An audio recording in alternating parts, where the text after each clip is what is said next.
నమస్కారం. కాంగ్రెస్ పార్టీ కుటుంబ సభ్యులందరికీ ఈ సందర్భంగా నమస్కారాలు తెలియజేస్తున్నాను. ముఖ్యంగా ఈరోజు ఇక్కడ పాలాభిషేకం చేయడానికి ముఖ్య కారణం జనప్రియ టౌన్షిప్కి 1,60,00,000 డ్రైన్ బాక్స్కు నిధులు మంజూరు చేయడమైనది. కాబట్టి దానికి ఈ సందర్భంగా రేవంత్ అన్నకి పాలాభిషేకం నిర్వహించడం జరిగింది.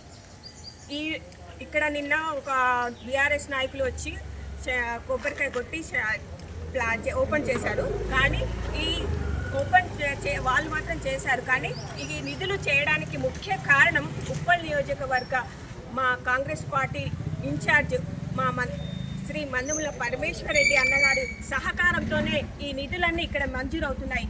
మెయిన్ కారణము మా మల్లాపూర్ డివిజన్ నాయకులు కూడా ఇందులో పాత్ర వహిస్తున్నారు. ప్రతి ఒక్క సమస్యను పరమేశ్వర్ దృష్టికి తీసుకెళ్ళి అక్కడ అన్నకి చెప్పడం ద్వారా ఆ అన్న కూడా రేవంత్ అన్న దృష్టికి తీసుకెళ్ళి నిధులు మంజూరు చేస్తున్నారు. ఈరోజు అభివృద్ధి దిశలో ముందుకు వెళ్తుందంటే ముఖ్య కారకులు మా నాయకులు కూడా లోకల్లో.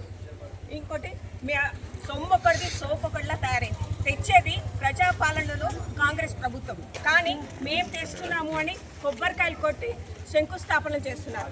ఇది వాళ్ళు ఒకసారి ప్రజలు గమనించాలి. వాళ్ళు కూడా చిత్తశుద్ధితో ఆలోచించండి. ఎవరు తెస్తున్నారు, ఏ పార్టీ తెస్తుంది, కాంగ్రెస్ ప్రభుత్వంలోనే ప్రజాపాలనలోనే ఇవన్నీ సాధ్యం అవుతుంది అని ఒక్కసారి మీరందరూ గమనించాలి. రాబోయే ఎన్నికల్లో కూడా మా కాంగ్రెస్ పార్టీకి ఇదే విధంగా మీరందరూ సహకరించాలని ఈ సందర్భంగా తెలియజేస్తున్నాను. అందరికీ ధన్యవాదాలు. కాంగ్రెస్ పార్టీ